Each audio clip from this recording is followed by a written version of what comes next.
probably you may have heard if you're already online, some big breaking news that we are waking up to early this morning. Both President Donald Trump and First Lady Melania Trump have tested positive for COVID-19. They are doing well, according to the president's doctor. This all comes after Hope Hicks, who is a senior aide to the president, traveled with President Trump numerous times here over the past couple of days, including at his recent rally in Duluth, Minnesota on Wednesday, a day after that controversial and historic, however you want to put it, some say sad, debate that happened on Tuesday. Nonetheless, Hope Hicks, who has been traveling with the president, she too tested positive. Hours after that news broke is when the president himself took to Twitter with this tweet. Let's put it up on the screen for you now. The president tweeting out, "Tonight, Flotus and I tested positive for COVID-19. We will begin our quarantine and recovery process immediately. We will get through this together." And then, of course, just a short time later, the First Lady herself took to Twitter to make her first public comment about it all. As too many Americans have done this year, she says, "POTUS and I are quarantining at home after testing positive for COVID-19. We are feeling good, and I have postponed all upcoming engagements. Please be sure you are staying safe, and we will all get through this together."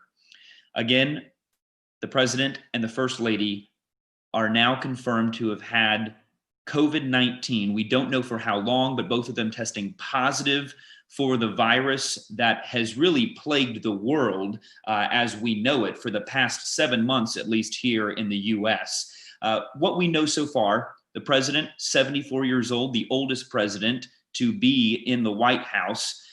He is in that vulnerable age range, but again, his doctor says he is doing well. Speaking of, we have the letter that the doctor put out, and we will put that on the screen for you as well. I'll read it to you. This is what the president's physician, Dr. Sean Connolly, who is also a Navy officer, put out this evening. "I release the following information with the permission of President Donald J. Trump and First Lady Melania Trump.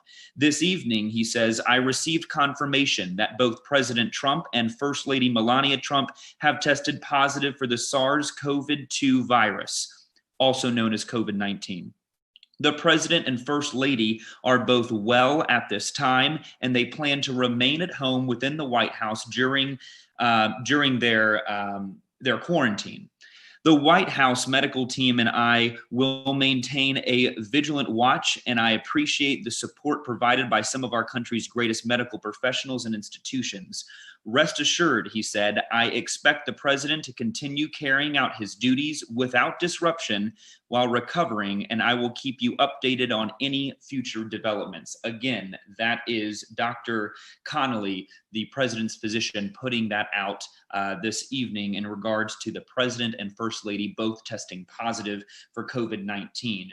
This, of course, really is just makes things so much more complicated and throws everything into question. This is coming just, roughly 30 days until the election. During his re-election campaign, we have been seeing the president boost up his traveling and his campaigning across the country, including right here in North Carolina last week. But this really makes you scratch your head and say, where does this all go from here? This, of course, is a threat to national security anytime that a president comes down with an illness.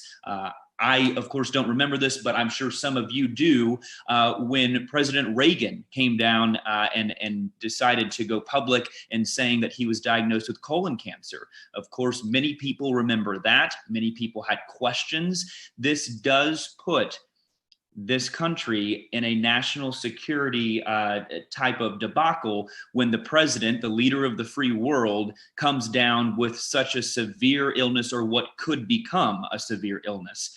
Remember, he is in that vulnerable stage. We have had 205,000 Americans who have already died from COVID-19. And you can't help but believe that this will be a big part of this election cycle now as we continue on to November 3rd. We have a president who has outwardly downplayed the virus and certain aspects of it. His response has already become a highlight of the campaign on both sides. This throws a ton of things into questions. Will there be more debates? Will Vice President Biden be tested? I know that they were at least 6 feet apart on that debate stage earlier this week. But we have also seen the science of when people talk without masks and they are yelling back and forth without masks and how it could spread the virus there. So will there be any more debates? Will the vice president debate go on Wednesday of next week? We also have questions about contact tracing. The events that the president has gone to, we have seen these big rallies where he is moving about large crowds and not wearing masks. Many of those people in the crowds not wearing masks. It also calls into question who has been on Air Force One, who has been traveling with the president and come in close contact with the president. Again, we don't know when he nor the First Lady contracted this virus or really how. So you can believe there are medical experts who got a very early wake-up call and are trying to get this contact tracing underway if they have not already.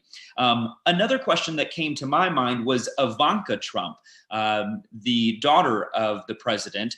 She was here on Thursday. And you have to wonder, when was the last time she came in close contact with her father or her stepmother? Had they already had the virus? As I said, a lot of unknown information right now. This is a big developing story, as you can imagine, that just broke late tonight, early this morning, dependent on your sleep schedule. Mine was definitely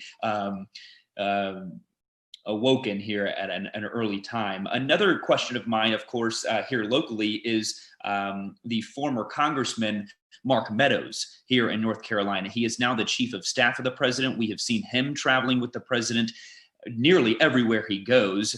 We know that he comes in personal contact with the president on a daily basis, sometimes on an hourly basis.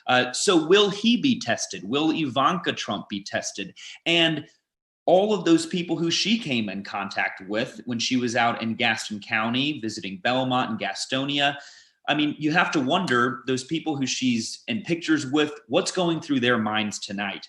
I know that is a bit of a slippery slope. We won't go there yet, but it is a question that I have, at least on the local level, with some of the president's delegation visiting what has become a very purple political state, battleground state into this election. I do want to put up the tweet that Vice President Mike Pence tweeted out as well. He tweeted this: Karen and I send our love and prayers to our dear friends, President Donald Trump and First Lady Melania Trump. We join millions across America praying for their full and swift recovery. God bless you, President Trump, and our wonderful First Lady Melania. It is important to note, as I said here earlier, this does bring into question our national security, as our leader of the free world has now fallen sick with this virus that has really killed so many people and has infected millions more. You do have to wonder what is going through the minds of so many at the White House. I can tell you, after watching the news, nobody is sleeping in DC tonight. This has, perhaps the president and the first lady are resting, but this has really thrown them into a frenzy in the middle of their campaign cycle.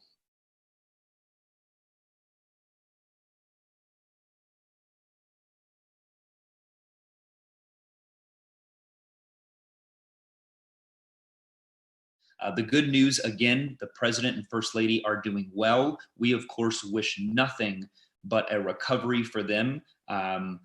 We do know that he has access to an incredible medical team over at Walter Reed. If he's needed to go to a hospital, they will always have a room open for the president there at Walter Reed.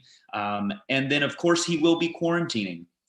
As his doctor said, quarantining at the residence, at the White House, no real travel. You have to wonder how he will be thinking about this. This was his campaign. He was looking forward, of course, to another debate with Vice President Biden. It throws so many questions into an election cycle that we already have not experienced. And now this is just another wrench thrown in to the mix. I am certainly just kind of baffled at what has transpired here. But again, we must say at these rallies, he has broken states' recommendations on crowd sizes, on mask wearing. He has downplayed the effectiveness of masks. We have really seen this play out. And now the president and first lady both have come down with this virus after a senior aide, Hope Hicks, announced earlier yesterday evening, I guess I should say, at this time of the morning, that she has the virus and she actually was showing symptoms. At this point, the president and first lady, to our knowledge, via his doctor, are not showing symptoms. But as we know, that could very well change. There is a lot to get through, of course, a lot of unanswered questions. We will be on top of this all. We are hoping for the best. We are praying for the best for the president, first lady of the United States. And we will have more coverage, as you can imagine, on Wake Up Charlotte starting at 4:30 this morning. That is on WCNC Charlotte, Wake Up Charlotte, and throughout the day on WCNC Charlotte. I am Hunter Sines for WCNC Charlotte. Have a good rest of your night.